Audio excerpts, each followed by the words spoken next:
Good day and happy Tuesday to you all. Hope you all are doing good out there. It is October 22nd in the year 2024, Gregorian calendar.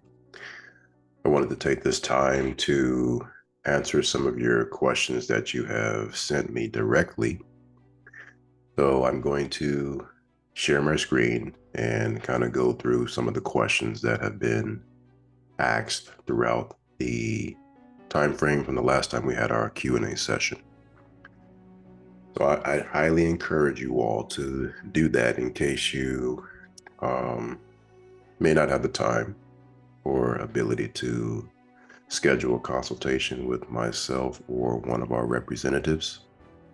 So I'd like to open up the platform here and give you guys the benefit of your monthly subscriptions and including other things. So let me share my screen and we'll get into these questions that you have for me now. I haven't seen all of these, but I've had a chance to go through a few of them.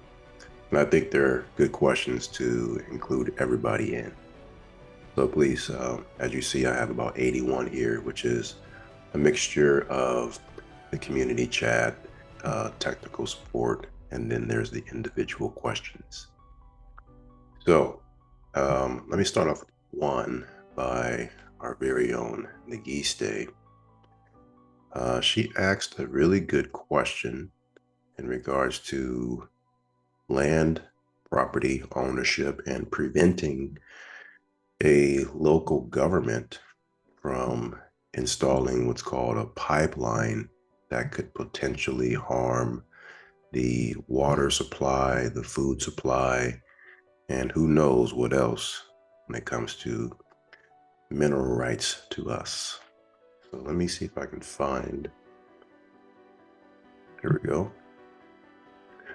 So, hey, Avery, we are currently in a situation as a local community where the government is coming in to do $1 billion project to put a pipeline through some of our family land. This pipeline will be for transporting and storing of CO2, gas, or pollution from the local refineries. This is a very dangerous thing, and many landowners of our community are rising up and trying to prevent it. With the leak, this gas can zap the oxygen in local areas and kill those close to it. It can also pollute our state aquifers, polluting our running water and drinking water. An eminent domain has already been placed with a state representative, allowing the government to do this on a private owned land. Is there anything that we can do with our foreign trust to help fight this?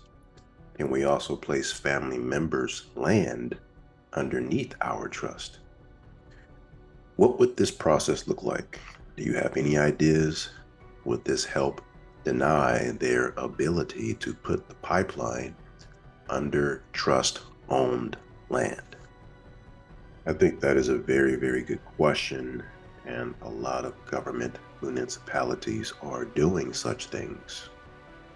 And what they would do on top of that is make it a homeowners association, so that way not just one person, but if the entire neighborhood was to rise up, there's nothing they can do because they have agreed to the certain restrictions in their deeds. So, assuming that this local community that you speak of is not HOA occupied, it is unrestricted. This is my answer.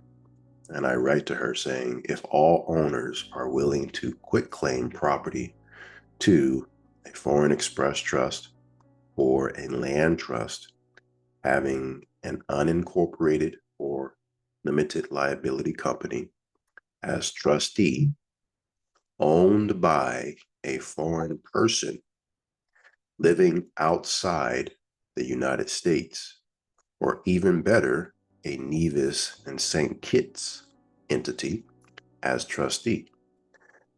That will make the government forfeit their efforts.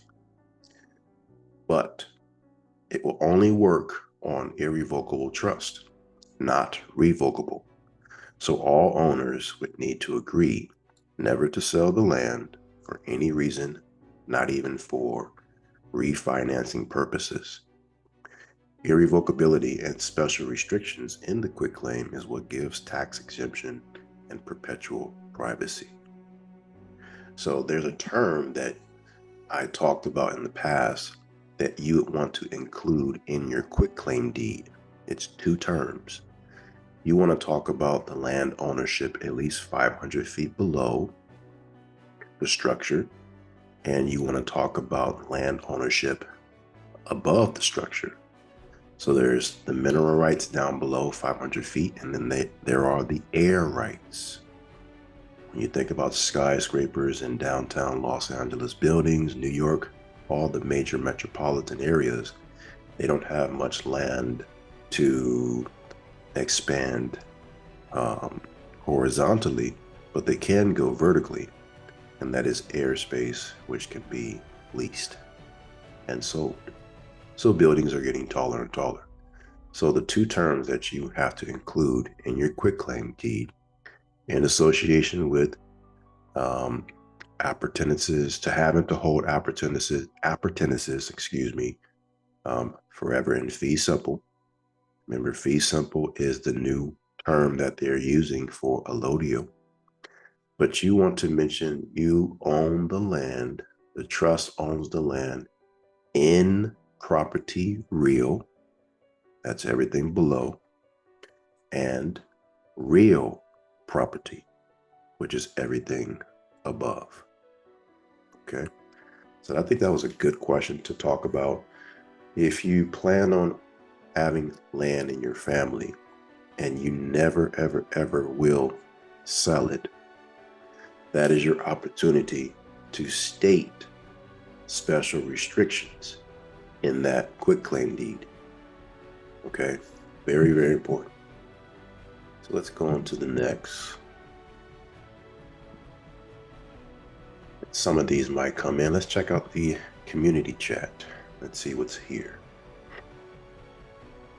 Let's see. I'm just gonna go randomly. Let's go with Fong Lee. Certificates of non-citizen nationality. Notarize, complete, apostille complete.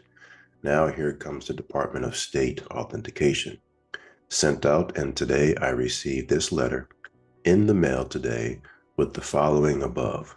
Per their statement, they will not authenticate my certificate of non-citizen nationality as advertised in Zoom, either 8 or 9.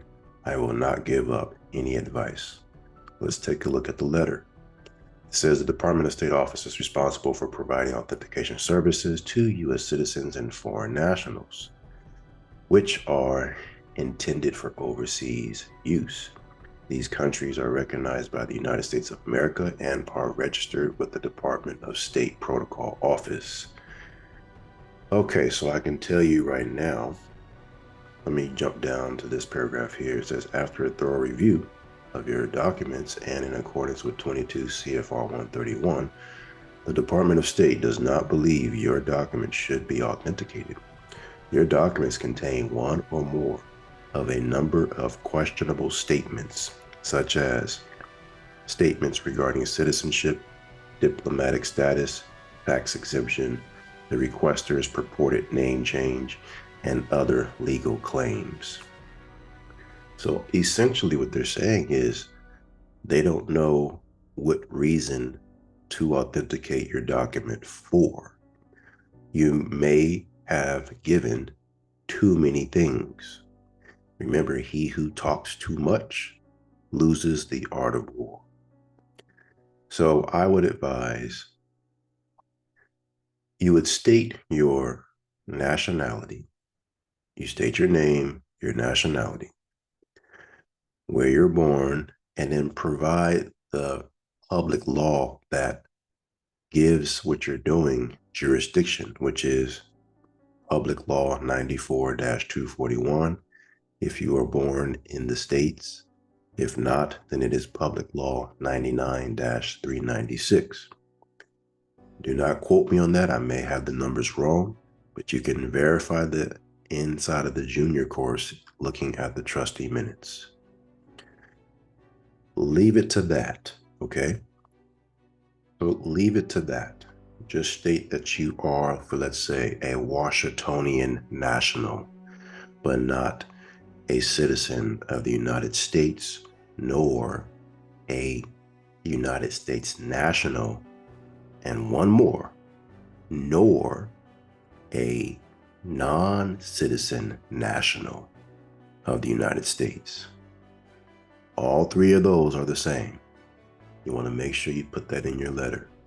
Now, when you draft up such a document like that, and you file it, I would suggest you file it in the local newspaper first. That will allow a notary to be applied to that newspaper filing, which is connected to the court. Once you get that back, take that court filing and get it apostilled by the Secretary of State, because the notary is an agent of the Secretary of State. The Secretary of State is going to apostille the credentials of that notary, and you want to select a non-Hague Convention country for this apostille. As you see in the letter here, it says, which are intended for overseas use. These countries are recognized by the United States of America and are registered with the Department of State Protocol Office. Okay, so there are Hague Convention countries that are recognized by the United States of America, and there are non-Hague countries that are registered with the Department of State Protocol Office. So, for example, let's say you chose Taiwan or Thailand on your apostille, your notary apostille. It comes back approved by the Secretary of State. Then you send that to the Department of State on Form 4194, and that's all you have to do. You keep your statements vague, keep it very simple. That is all that you need to do. Do not make any other statements for tax exemptions, your trusts, and all of that stuff. It needs to be clear and concise. All right. Let's continue on. What other questions do we have? Andrew Strand. Are we all familiar with the fact that family etymologically speak means slave?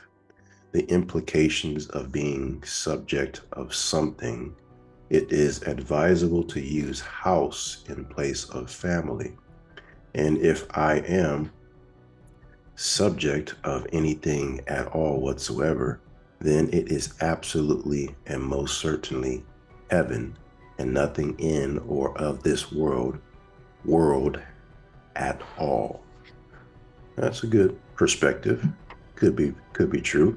I think anytime you feel a need to use a specific word over another, it's always best to exercise it in any proceeding that you're working on, such as court.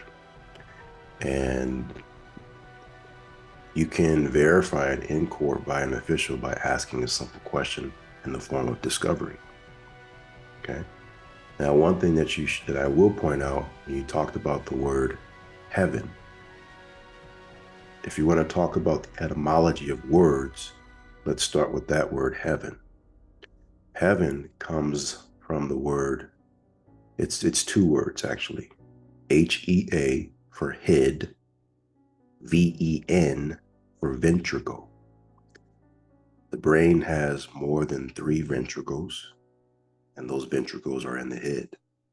Heaven was always a word that always pointed towards the mind, and there are 4 or 5 stages of the mind. That's what true baptism is. So when you look at that word heaven, you have to keep in mind that they're talking about what's called the heaved up place, which is why the Christ was crucified on Golgotha, which means skull. So yes, these words do have significant meanings than what is actually on the surface. And I tell you guys all the time that this information that we're looking at as far as trust law is always backed by biblical treaty. And the word heaven is a good hint to that. All right. So that's a good point, Andrew. That's really good. Let's continue on. Let's see if we have any more outside of the community chat. Going to Josito. Hello, Avery. My name is Jose Matos. I am in the freshman course. I've been at this information for about a year now. I love the structure of your information, so I've decided to start from the very beginning, regardless of what I know, and just go through it all. I am ready to create my express trust, which I created one already, but after listening to your information, I just decided to do another one because I did not use a name of nobility or a foreign trustee name. What is the price for the service of using a foreign trustee service from your organization? I'm asking because I wanted to create the trust with that information. Knowing the price, I'll be able to make the decision to purchase right away or just use my name and nobility. Also, I may need to look further around in the website for this, but I'm going to ask anyway. And if I wanted you to do the process for me, what would that cost? So yes, we can do it the entire process for you. It usually takes us around 60 days or less. And you're welcome to provide your own foreign trustee. If you do, that saves you on cost there. And it saves you pretty much on a lot of things as far as your annual contracts with your foreign trustee. However, you will be required to provide your own hold harmless agreement with your own trustee, which is fair. If you utilize one of ours, they are independent contractors that work with us. We are their employers, and a lot of them don't speak English, so we are their proxy. We are their in-between person internationally and domestically. The current pricing and the pricing for the private trust, you're going to need to contact the executive assistant, Nancy, at TZP Executive 1, and that's the number one. You don't have to spell it out, at proton.me. TZP Executive 1 at proton.me. And she'll give you the current pricing for both of those packages. So that way you know what your options are. All right. Let's continue here. We have Alex Lopez. Once we get the 8832 approval letter, does anybody know the necessary steps to take to notify the California franchise tax about it? The only thing that you need to do as far as letting any state franchise know what your current classification is if it is a business, then you want to update your articles of organization or incorporation. If it is the straw man or the ens legis person, the only way that you're going to let them know is by an annual statement. And your annual statement is always going to be your tax return. Okay. So after you're having a successful estate, your domestic estate converted over to a foreign estate as a disregarded separate entity, now you can start filing your 1040s on the social, connecting it to that 98 number in your tax returns. And so you have to file the federal first before you can file with the California Franchise Tax Board. That is for every state that has state taxes. Okay, so let's continue here. Gonna go to David Weller. Avery, much peace to you. Just got out of incarceration and want to gain my freedom and privacy and to operate with clean hands from here on out. Very well understood. I heard a lot of Jonah Bay and that he mentored you, and I believe the late Pastor Tony long mentored Jonah Bay. In prison, they only gave bits and pieces, and those that actually knew anything kept it to themselves. So thank you, Avery. Now I have a chance to put it all together. You're very, very, very welcome. I believe Jonah Bay, he still has a platform on YouTube, Blog Talk Radio. You can continue to listen to him there. He's got some good things going. There are multiple teachers, multiple teachers. Let's go to Jonathan.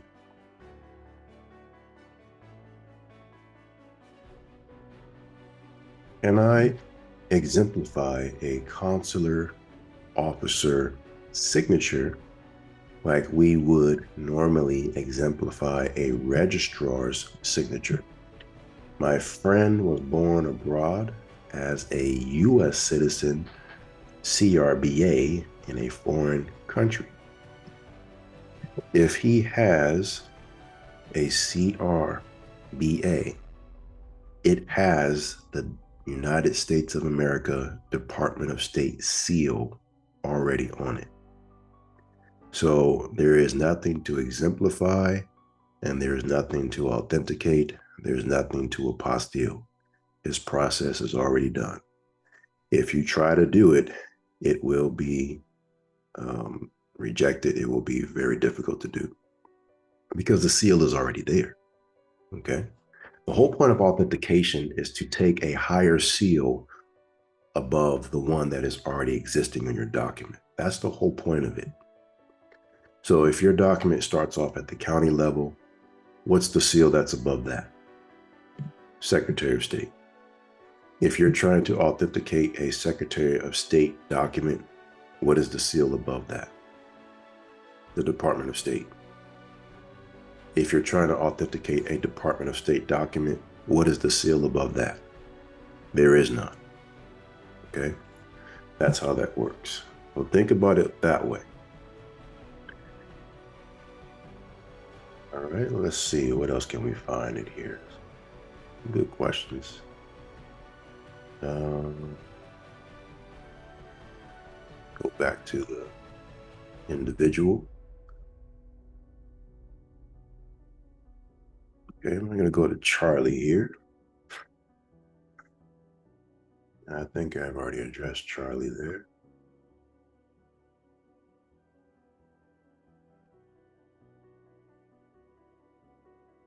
Bear with me. So let's go to Crystal Jones. Crystal Jones, hey there. I know you just gave me a lot of information regarding, however, and she's speaking about our recent consultation that we had. However, can you outline exactly what I need to do to open my business account under my trust? I really need to get this done. Thanks so much. Question number 2, I believe, is I'm paying the IRS weekly right now, along with my regular payroll taxes. Do you think they will come after me now? Well, if you've made some type of offer and compromise with them, or maybe begin entering into some sort of accord and satisfaction repayment program, that certainly does set you up to take you off of their radar. And I would strongly advise that you stay in honor at all times. Why? Even though we don't want to pay any monies to those organizations, but if you don't have the proper asset protection in place right now, such as protection of all your bank accounts, protection of all your real estate, protection of your cars, protections of all of your different assets that will go in estate planning, then you want to keep them off of looking at you. And so you're doing the right thing by making weekly payments right now until you set those things up. But going back to your first question, how to open up a business account under your trust. All right, very simple.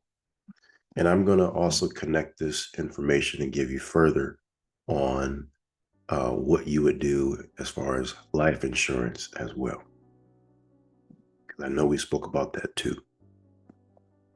Even if we didn't, this would be good to know.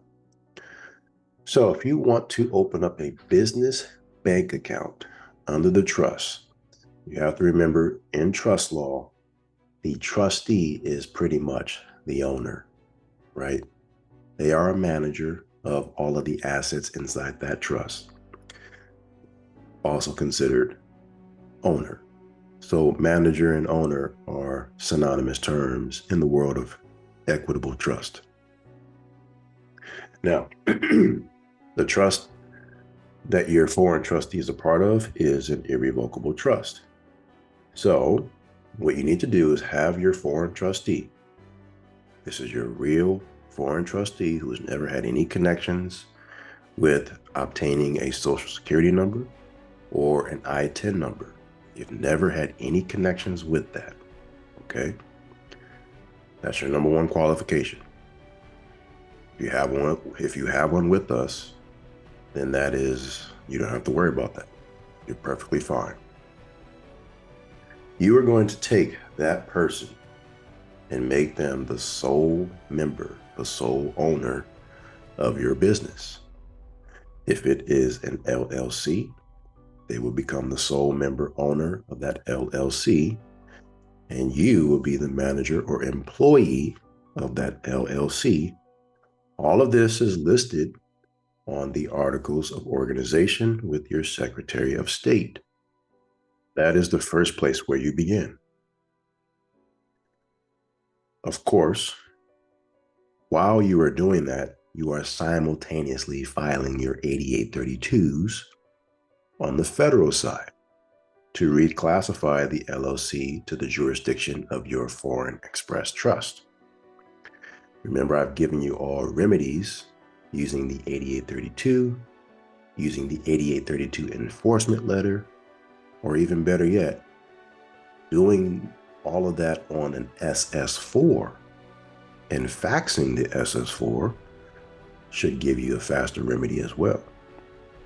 I'm actually going to do an interview call with one of our associates, in-house associates, who did it for his, and he got the approval using the SS4 method. How long did it take? I think 4 weeks. And that's pretty good, right? So you're definitely going to do that on the federal side for the reclassification. Now that you have the documentation already done with your Secretary of State, your foreign trustee is going to contact whichever bank you want, right? But if you want to open up something right away and easy, check out Mercury Bank, Mercury Online Bank. They can open up a bank account for you with your foreign trustee as the owner of the LLC. But any bank you want in your county, your city, your state, wherever you are, they will open up a bank account simply by faxing necessary information. Okay? That information that they are going to fax over is private for them. They don't have to give that to you. But if it's your own foreign trustee, you probably have it anyway. But if it's coming from us, we're going to instruct them on how to do this process to open up the account for you. Now, once the account is open, it will be in the name of the business, and you will be added as an authorized representative. So you would have full autonomy and access to the apps for mobile banking, the online banking, the debit cards. You would actually have your foreign trustee's debit card in your hand, so that way you have peace of mind. They're not using any of your hard-earned monies. But you will also have a debit card in your name too, as an authorized person. And from there, since you are the one making all the deposits on behalf of your foreign trustee, then you have control of also establishing business credit, CDs, secured credit cards, lines of credits, all of that. And guess what? With a business bank account, your foreign trustee doesn't have to be the guarantor. Your foreign trustee, as the owner of this LLC, can draft up within their bylaws that you are going to be using your credentials to obtain certain credit opportunities. That falls in line with your plenipotentiary of power contract. Remember, you have created a trust enterprise to do a special work on behalf of your foreign trustee. And this is exactly what you're doing. They can't do anything here in the States but open up a bank account for you. From there, it is in your hands. Okay? Now, I strongly recommend to give your foreign trustee who's doing this for you, they're giving you an opportunity to have a bank account that is completely shielded from the IRS. Completely shielded. To give them peace of mind, I strongly recommend that you open a bond for the exact amount that FDIC would insure your business account if there ever was a shutdown or a loss. That number is $250,000. So I would recommend that you open a business or get a business bond for $250,000 or more. That means you're going to pay up front $200 to $400, and you state how long you want this bond to be open. Generally, it is the term of how long you want your foreign trustee to be the main person who's responsible for this account. Because if you were to just run this account crazy into the negative, or do something to where you could put your foreign trustee at risk in check systems, that's not fair. It's not fair at all. And then they would have no remedy to pay this debt off, and you'd be off to the races doing whatever you're doing somewhere else. It's not fair at all. That's not equity. So if that were to happen, your foreign trustee would sever their relationship with you, which they rightfully can do so, and they would actually have a bond that they can go after and file a claim to get that money's back to pay for that debt, so they can wipe their hands free and clear. Even though that they are a foreign trustee, you never want to take away their opportunity of becoming a U.S. citizen. That is their choice. And if they wanted to become a U.S. citizen, they can't not have any ties like that in check systems. So be respectable for their opportunities in the future. Everybody can change their mind. So can you. Today you're a national, but hey, you may not want to do that anymore. That's your choice. So be respectful. So that is how you open up a business account that is connected to your trust. Since they are the owner of this LLC or corporation, they are also the foreign trustee to your Foreign Express Trust. So you would also have a DBA that says the name of your Foreign Express Trust doing business as such and such LLC. And then the articles of organization will dictate and show, oh, that same foreign trustee is the owner of this LLC. There's the connection. There is the tax exemption. There is the shielding from the Internal Revenue Service. Okay. Now, let's get into life insurance. Life insurance is a question that everybody wants to know how to set up the proper way. They always tell you guys to go and see IBC Global, speak to Steve Parisi, check him out on YouTube, and his team is really good. Now they can be able to set up a whole life insurance policy, and I want you to talk to them about non-MEC versus MEC. Find out exactly how much money you want to have in this life insurance policy in the event of our demise.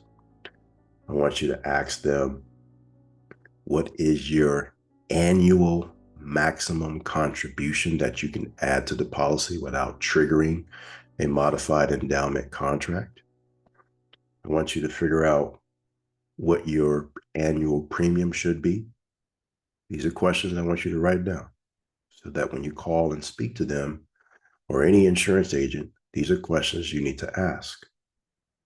You need to ask who is available, what type of entity can you utilize as your beneficiary. You need to ask if who the insured can be. Does it have to be somebody with a social security number? If it's a foreign person, a non-immigrant, what credentials could they use to be the insured on this policy? Another question to ask them is, let me give you a scenario here. Suppose you have created or maybe purchased a corporation.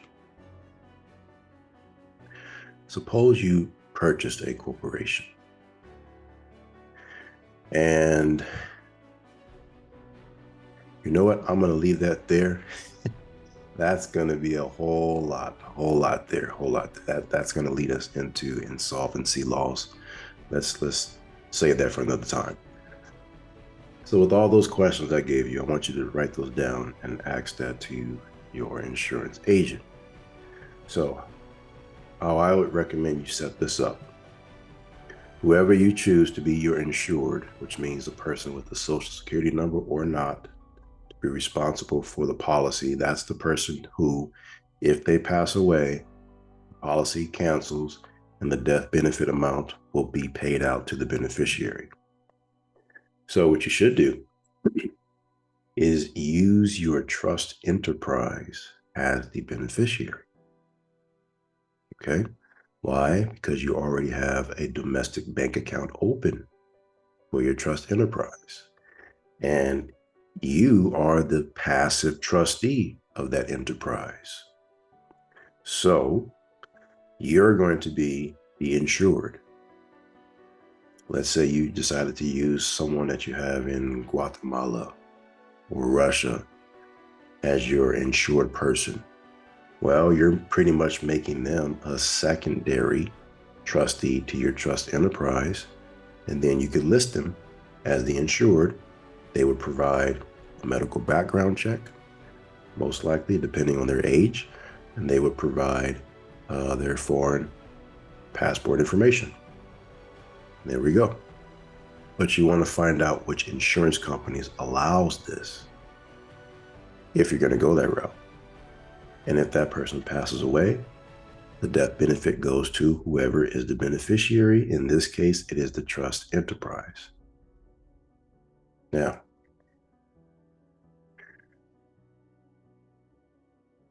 like I said, in any event of something like that happens, the money is going to go to the enterprise. You have a bank account that's open. What you should do in your minutes to the enterprise is give specific rules, specific dedicated rules, because if my enterprise is the beneficiary of a life insurance policy and there's $50 million in that death benefit, that means $50 million is going to the trust enterprise. But I'm the trustee. I passed away.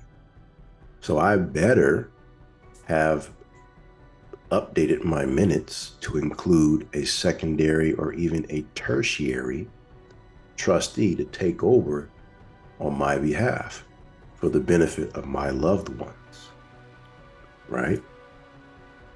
And whoever that secondary trustee is, or tertiary, or fourth trustee, or fifth, I like to give up to 8. Why? Because it does happen. Upon the death of the first, 4 or 5 can die at the same time. It has happened. And then the money goes directly to who? Escheatment, the state. So you want to cover it up to 8 or 10 people.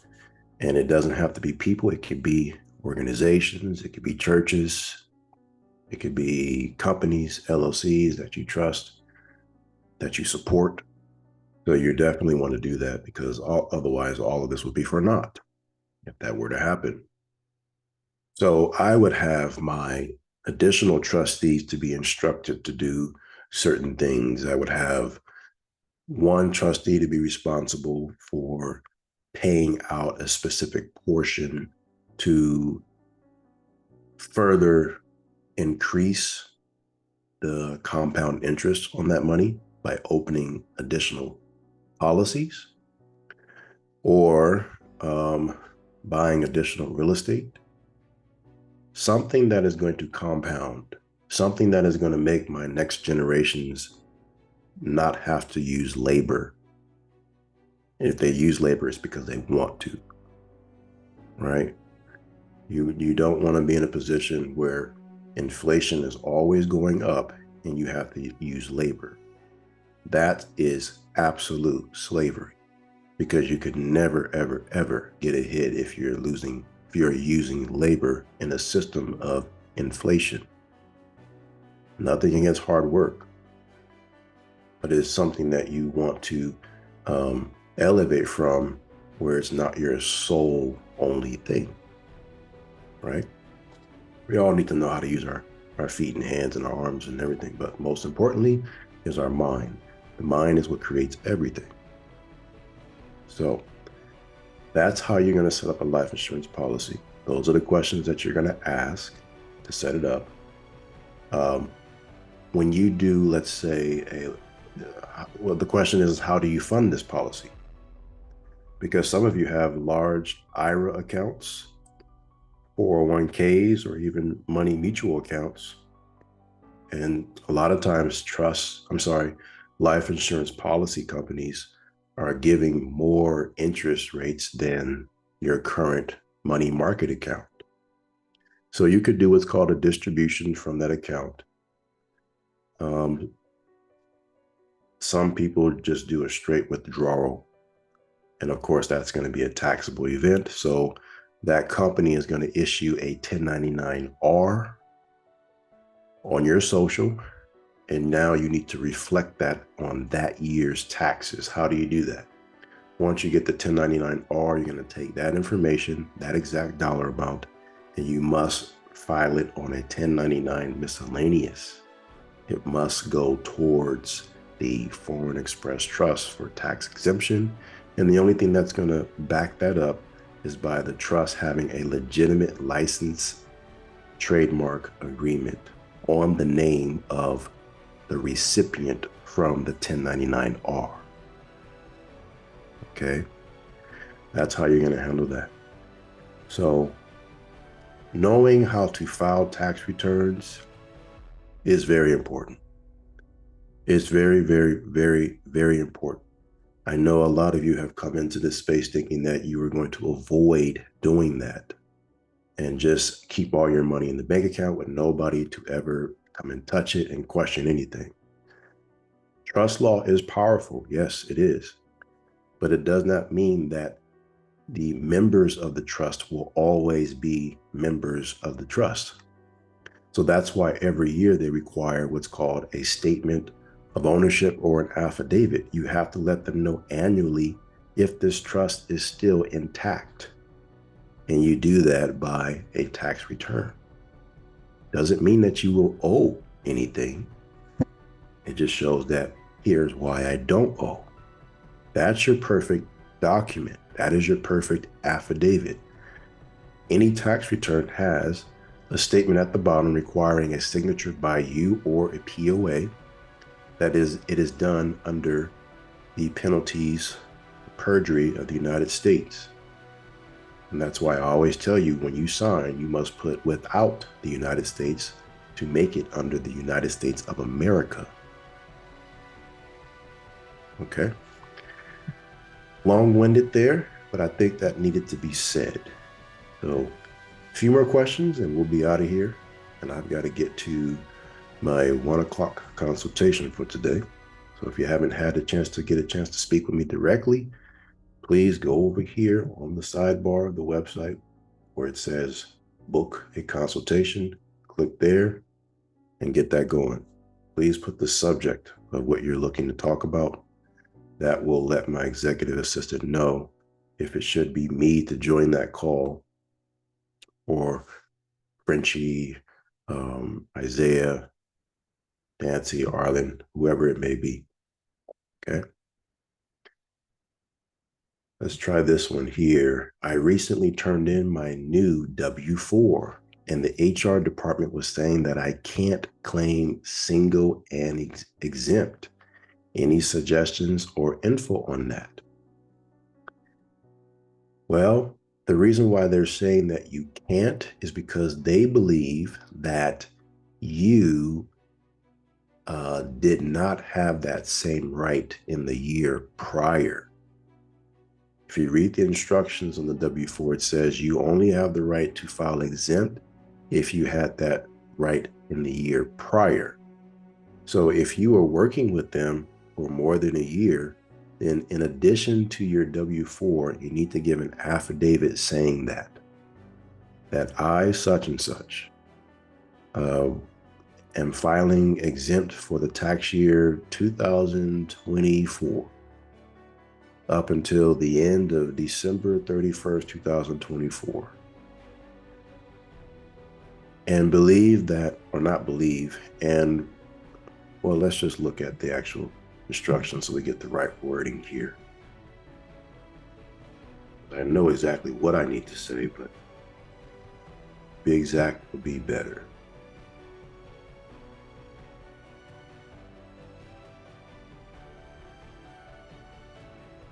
All right, instructions.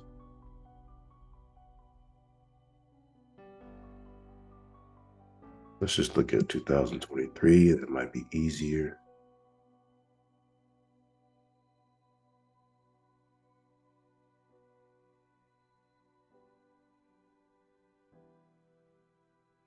Where's the document that you're looking for that you can't seem to get your hands on?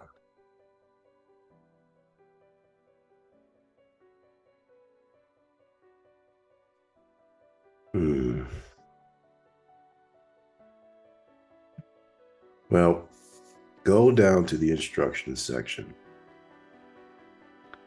You'll see where it talks about how to fill out if you are exempt. And it's going to say you only can do it is if you are able to claim exemption in the prior year. So you would say that and also state that you are going to amend the prior year's 1040s to reflect this change for a potential federal tax withhold income refund. Now, sign it under penalty of perjury under the United States of America, which means you don't have to have a notary. That means you do not have to have a notary when you sign it that way. Attach it to your W-4. But you know what? They're most likely going to want you to get it notarized. So just get it notarized. And then that's all you got to do. If they still deny that, then what you can do is just let them take out the money if you really need that job and don't want to go to another employer. But if you need it, then let them take it out. You'll get it all back 100% when you do your file, when you do your taxes. Completely 100%, you'll get all the federal tax returns that they've taken and the state. I'm not going to do Social Security and Medicare all in the same return.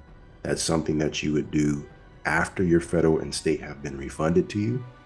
Then you would amend that return to reflect these Social Security monies and the Medicare.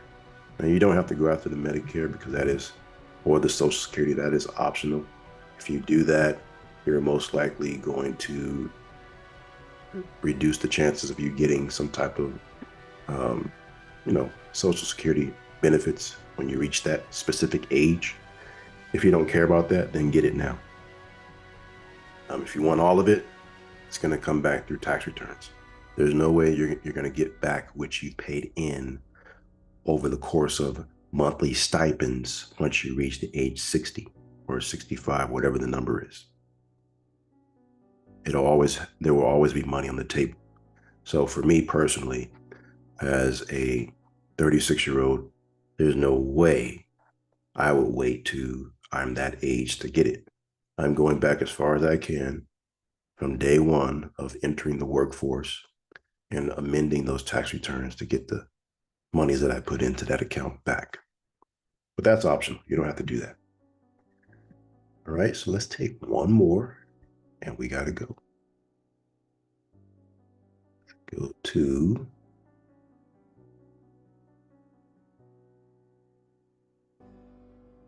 anything random here. Go to Israel L. Bay. Now, I understand we have title nobility names. Mine is Avery Pharaoh, the Bay of Los Angeles. That's great. I want you guys to list that. You can share that, but we must, according to our terms and conditions for the use of copyrighted material here on this website, we must have your names as is, that is connected to your monthly subscription financial institutions. Okay. We have to have the names of who we are dealing with at all times, and that is in association with the terms of Mighty Networks. So let's see what the questions are. Looks like we've had a quite lengthy communication already. Let's start with October 1st. It says you're stuck trying to file your promissory note with the county. What do I do?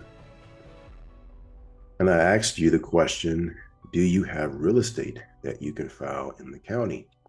If not, obtain a bond from suretybondsdirect.com, whereas you are the principal in the amount of $20,000. Pay the fee and then record both the note and the bond. If that does not work, then your county is too strict and you must move to filing with a local newspaper. That is also a way to connect what you're trying to do in the county. And that county newspaper is always registered and connected with the local courts. Okay. That goes all the way back to the freedom of speech, freedom of press that is in every state's constitution. They will never take that away. Why do you think the terms literary purposes is a tax exempt occupation that's right along with charitable, educational, scientific, religious, for property to be tax exempt? Because it is the freedom of speech. Newspapers are the press. All right. And if you want remedy with anything you're doing, you file it in the press. You put it in the newspaper first because it's everlasting. There will always be a record for it. Why? Because the courts are always open. That is a constitutional law. If the courts are open, then their books are open.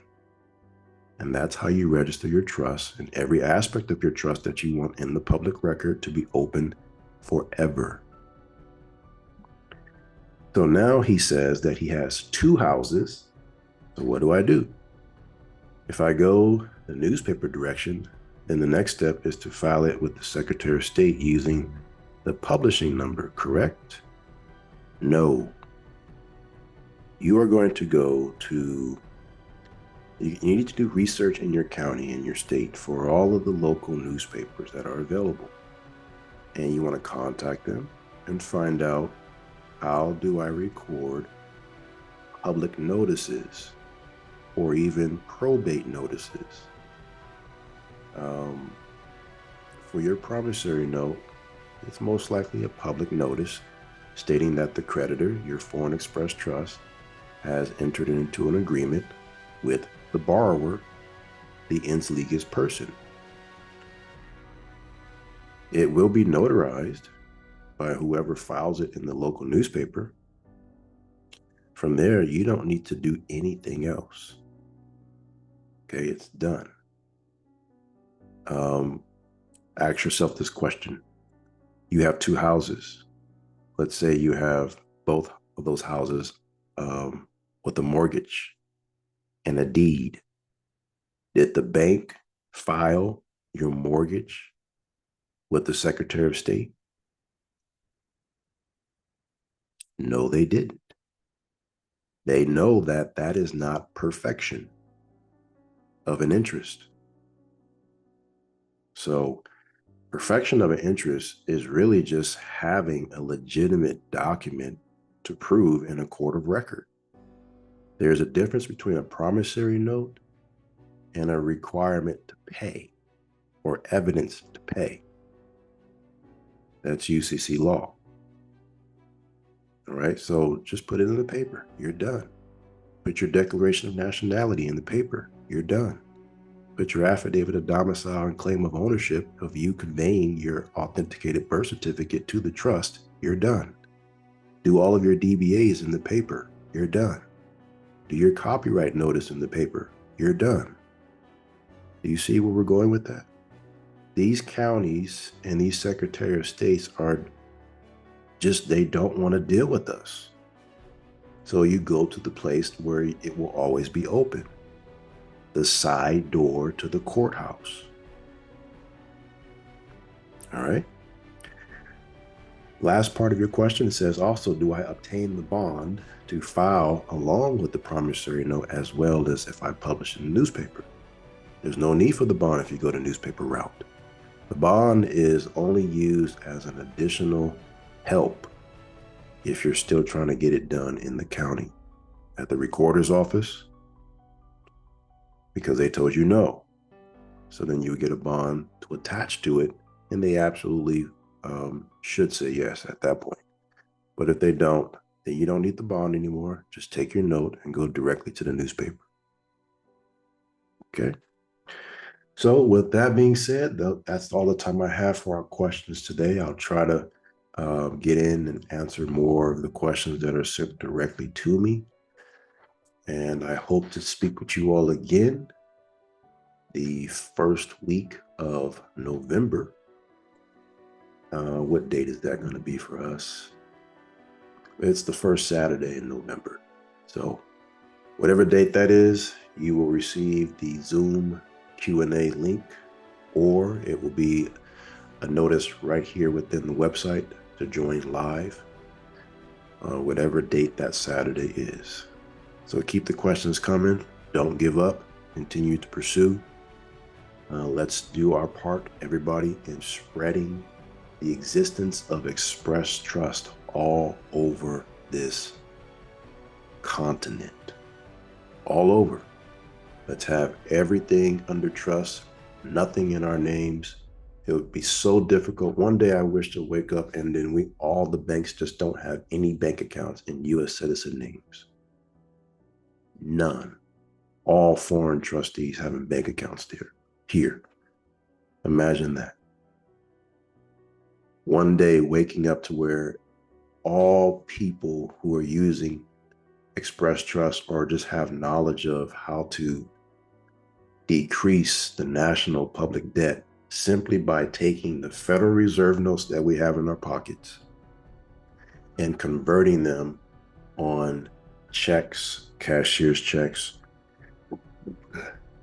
money orders, by writing the last sentence that we find on 12 USC 411 and putting the simple words of in gold coins.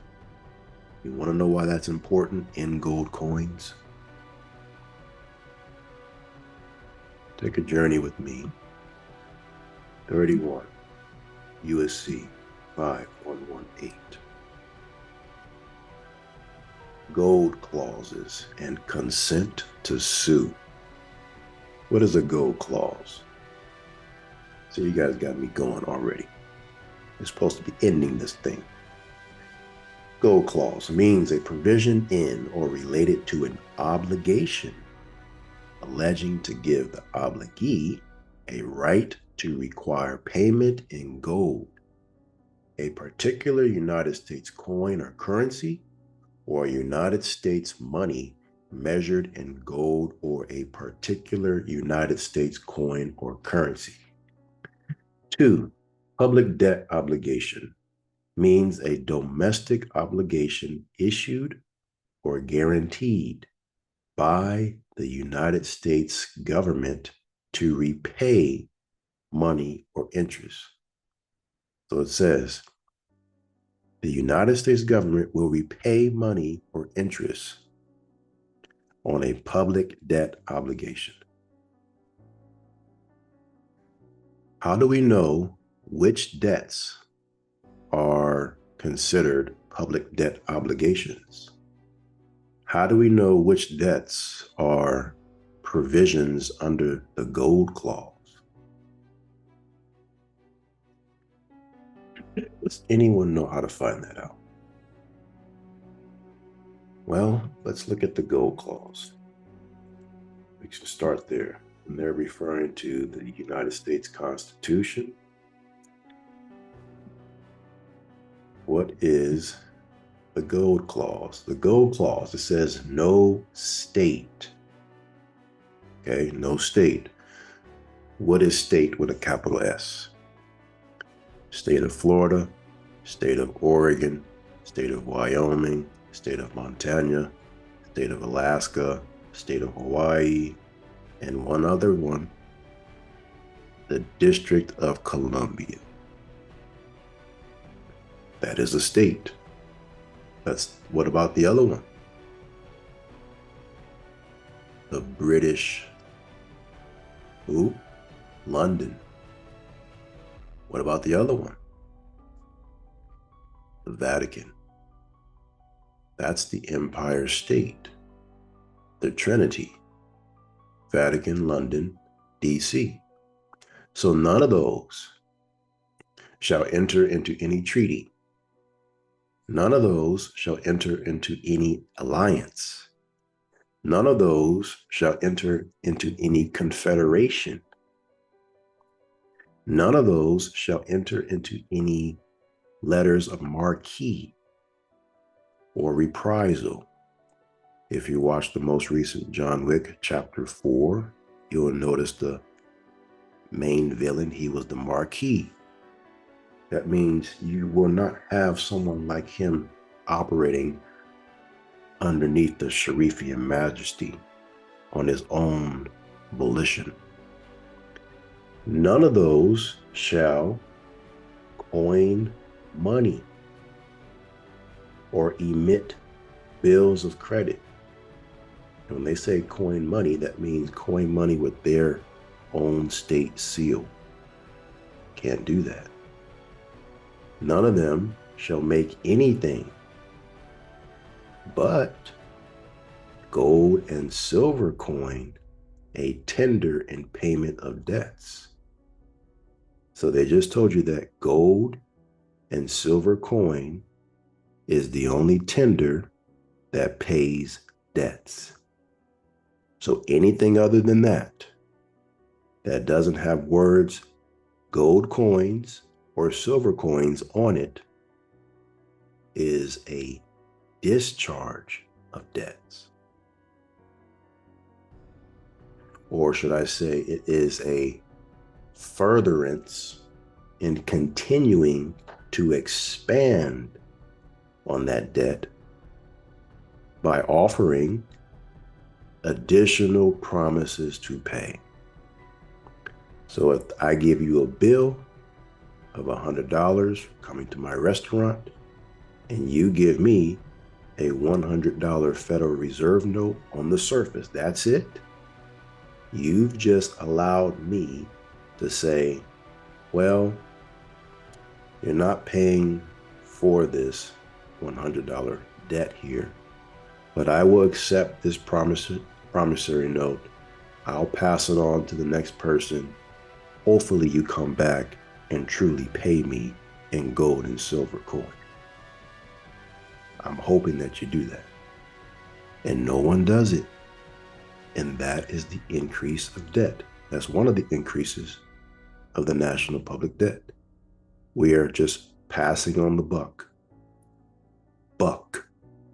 $1, $5, $10. You're passing the buck.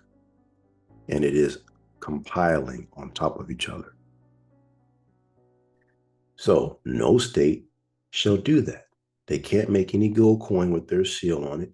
They can only issue gold and silver coin tender and payment of debts. What's the seal that has to be on these gold and silver coins? It must come from the United States Treasury Department. So going back. Now we figured out what the gold clause is. What is the public debt obligation? The public debt obligation is found in 12 USC 411. It says that Federal Reserve notes to be issued at the discretion of the Board of Governors of the Federal Reserve System for the purpose of making advances to Federal Reserve banks through the Federal Reserve agents as hereinafter set forth and for no other purpose are authorized. Their only purpose is for making advances. What is an advance? Promises to pay in the future. That's it. Passing the buck. They will make notes that allows you to just push aside the debt that is on the table. But remember, these Federal Reserve notes are using the four-corner rule, the open and closed brackets, because on the Federal Reserve note, you have the state treasurer and you have the Secretary of Treasury. So that means it is for public and private. It is dual nature. It allows you to do what you need to do. You can either encourage making advancements on the public, or you can encourage legal tender in gold and silver coin on the private.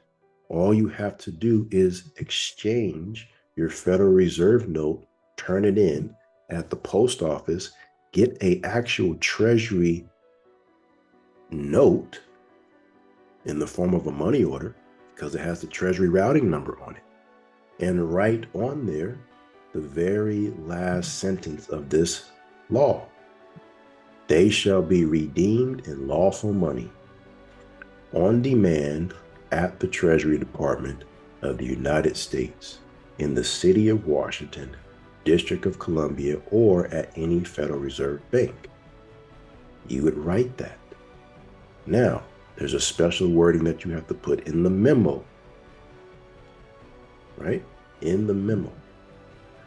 So, we know that Federal Reserve notes are making advances, pushing bills to the future as promissory notes, as promises to pay. It also says that these said notes, these Federal Reserve notes, shall be obligations of the United States and shall be receivable by all national and member banks and Federal Reserve banks, and for all taxes, customs, and other public dues. Oh, now we know what they mean by public debt obligations.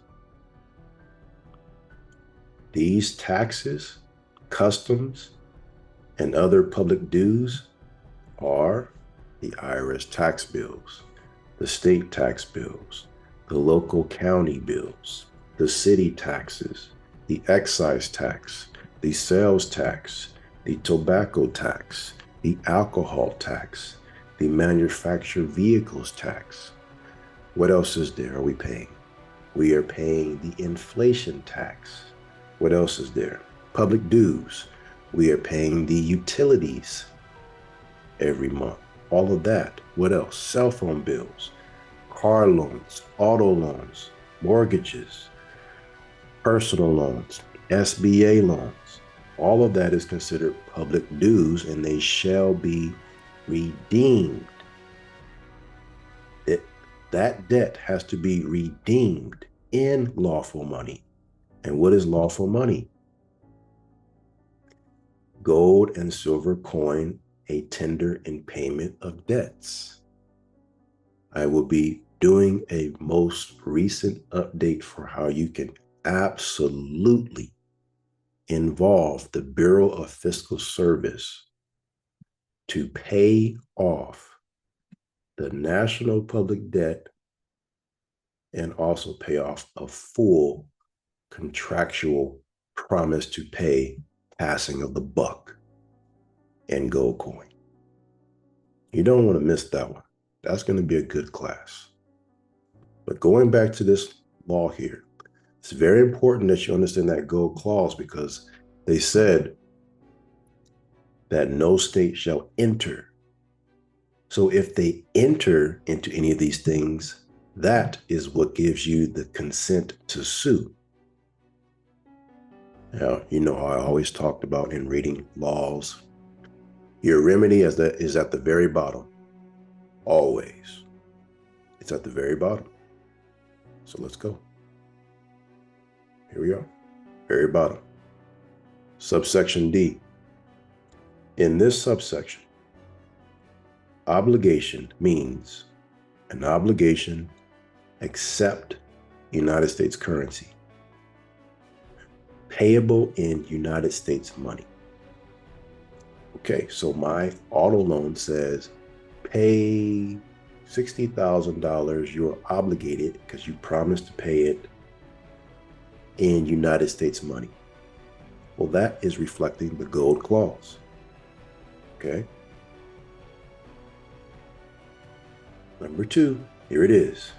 An obligation issued containing a gold clause. My auto loan, my mortgage, my tax debt, or governed by a gold clause is discharged on payment, dollar for dollar, in United States coin or currency that is legal tender at the time of payment. This paragraph does not apply to an obligation issued after October 27, 1977. Wait a minute. So you mean to tell me if I don't have a mortgage or a loan that is before 1977, I can't do this? Is it really 1977?